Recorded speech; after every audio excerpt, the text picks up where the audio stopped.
My name is Hermann Djoumessi, social media, blockchain, and big data consultant. This podcast is a bite-sized summary of a potential conversation with Satoshi Nakamoto's seminal white paper, Bitcoin, a peer-to-peer electronic cash system.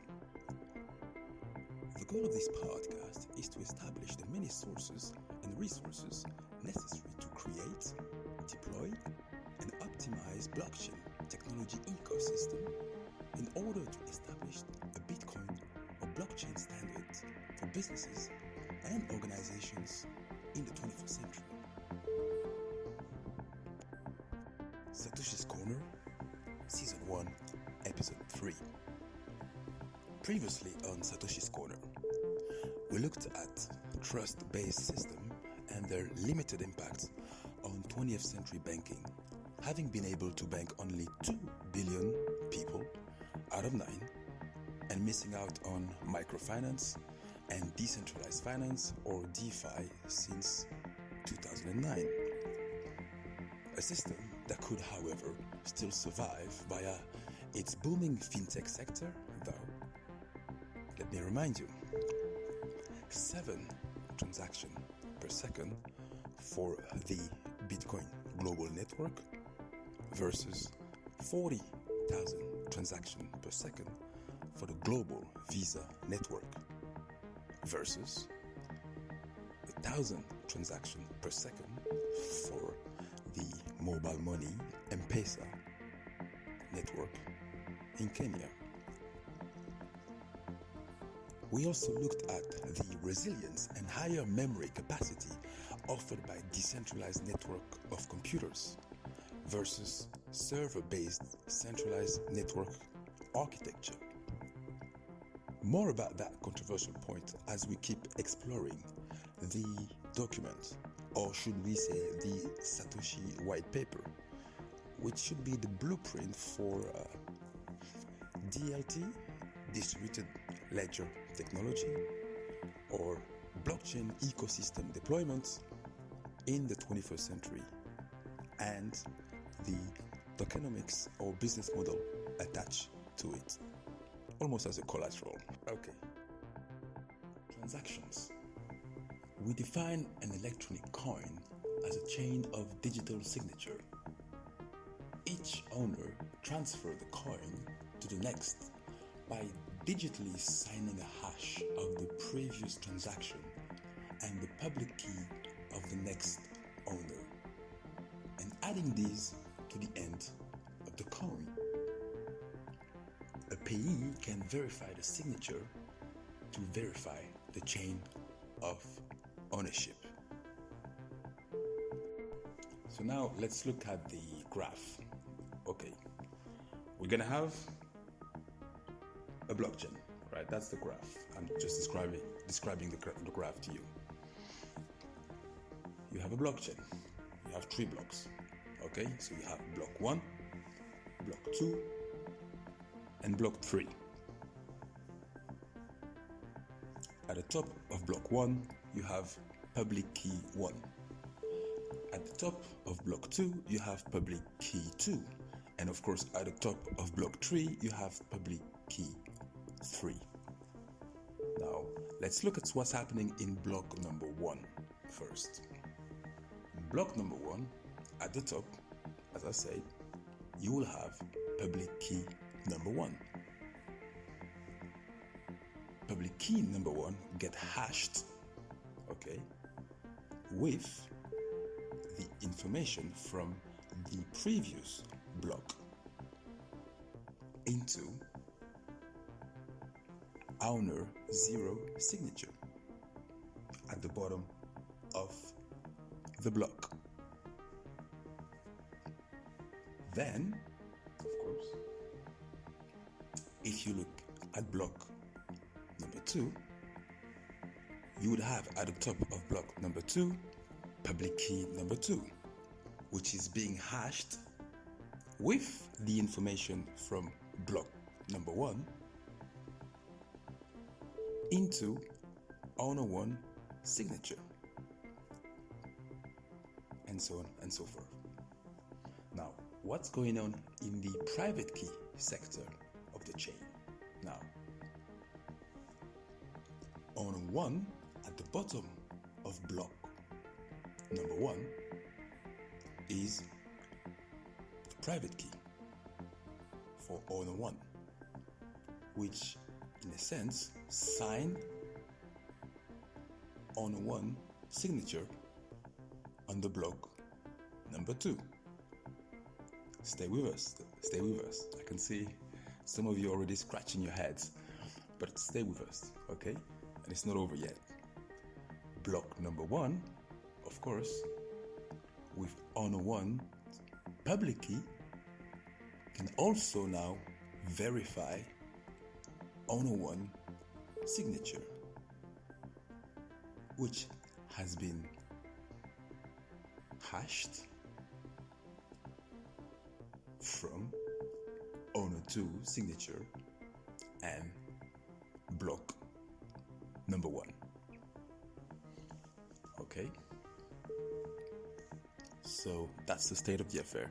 Don't worry, we will go back to that particular organization, which is extremely interesting to witness and to look at. Okay, going back to the written document now.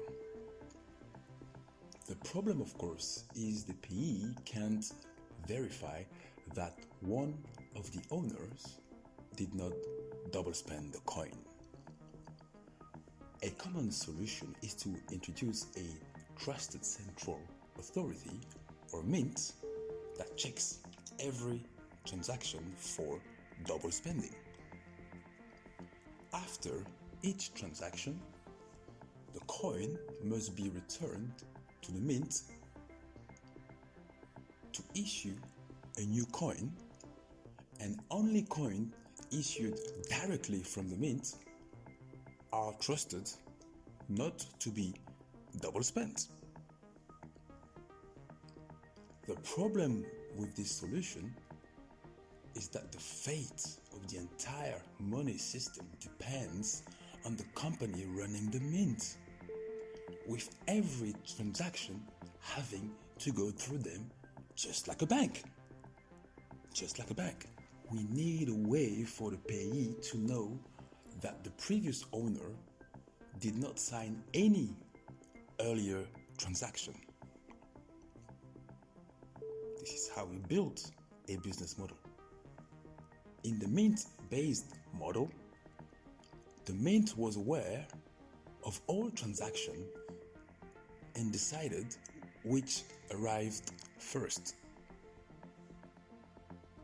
To accomplish this without a trusted party, transactions must be publicly announced, and we need a system for participants to agree on a single history of the order in which they were received.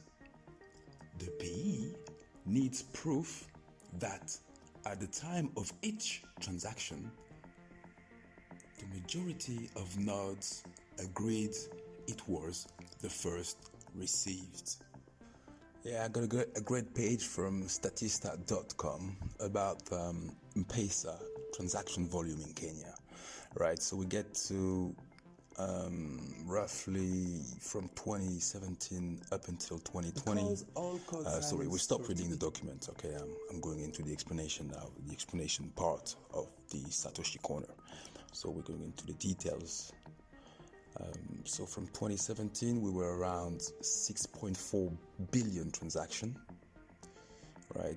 In 2018, we were around 8.9 billion total transaction, of course.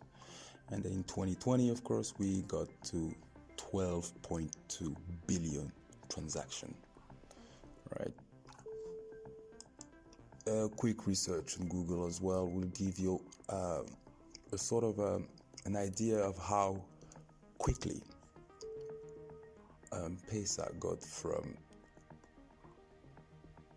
600 transactions per second in 2016 up until 1,000 transactions per second, according to the star.co.ke in Kenya, right? The star.co.ke website in Kenya. I am now on the Binance Academy website. The question is, what is a digital signature? So I'm going to read from the website, binanceacademy.com or https://academy.binance.com. A digital signature is a cryptographic mechanism used to verify the authenticity and integrity of digital data. We may consider it as a digital version of the ordinary handwritten signature. In simple terms, we may describe a digital signature as a code that is attached to a message or document. Hashing is one of the core elements of digital signature system. Hash functions. The process of hashing involves transforming data of any size into a fixed size output. This is done by a special kind of algorithm known as hash function. The output generated by a hash function is known as a hash value or message digest.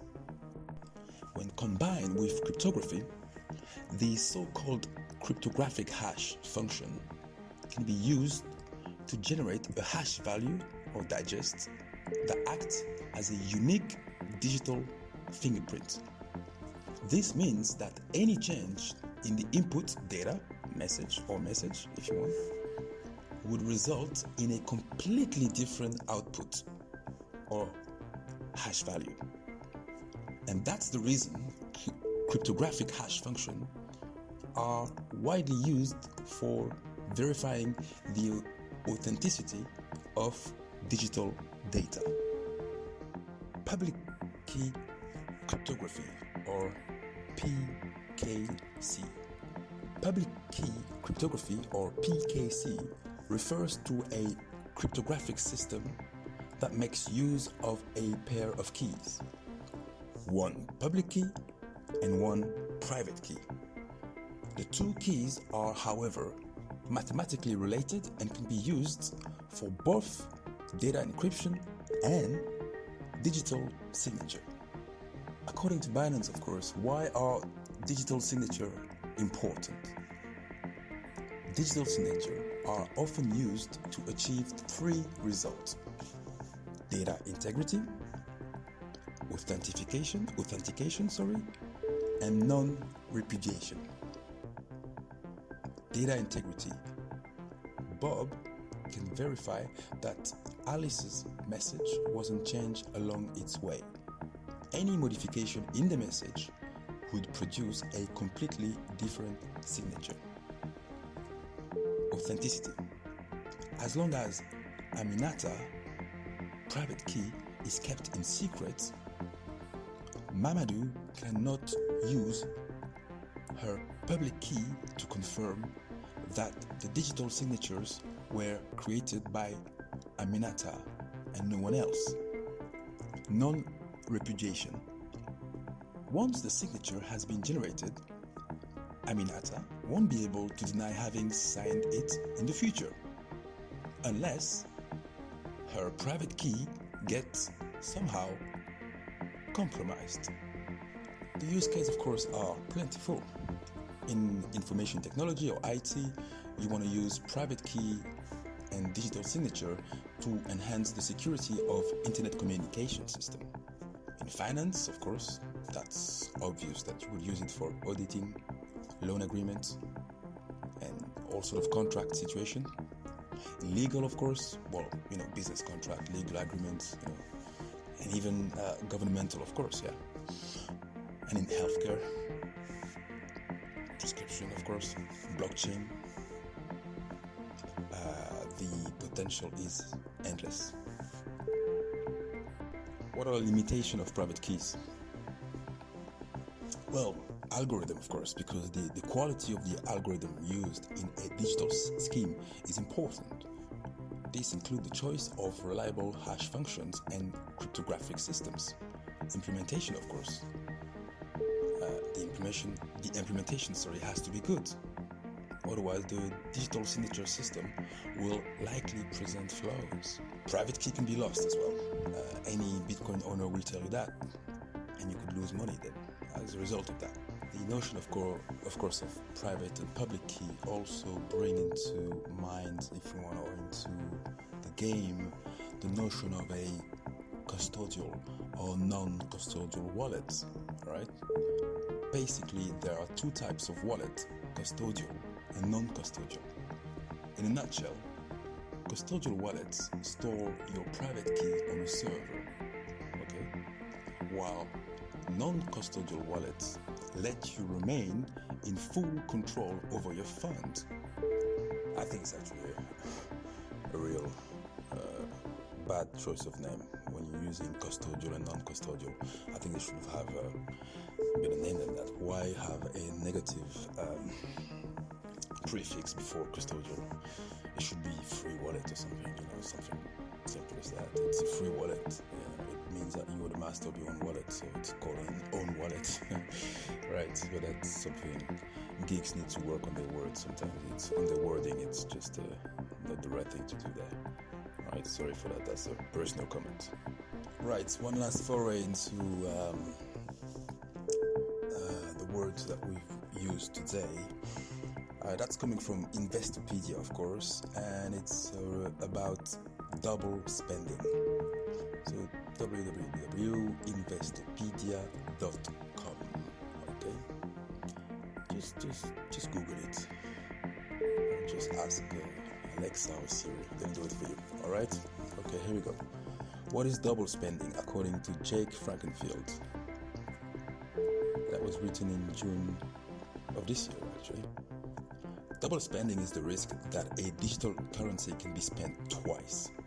It is a potential problem unique to digital currency because digital information can be reproduced relatively easy by savvy individuals who understand the blockchain network and the computing power necessary to manipulate it. More about that also.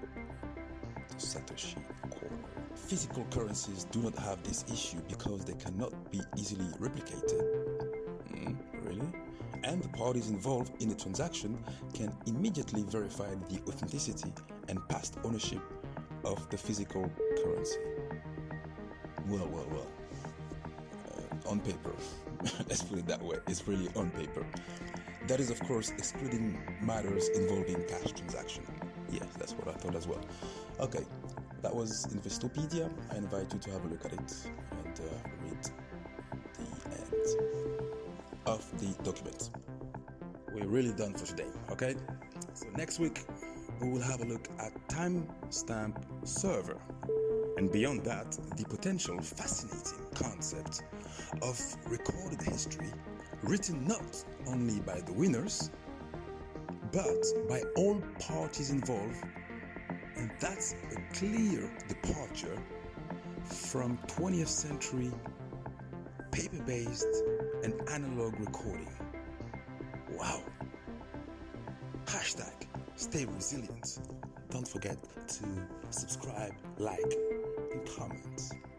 Smash the like button. Thanks to you, we've reached 1,000 downloads this year. Literally 3 minutes ago. You are the best. You are my ninjas. You are Team ADMP. You are ADMper.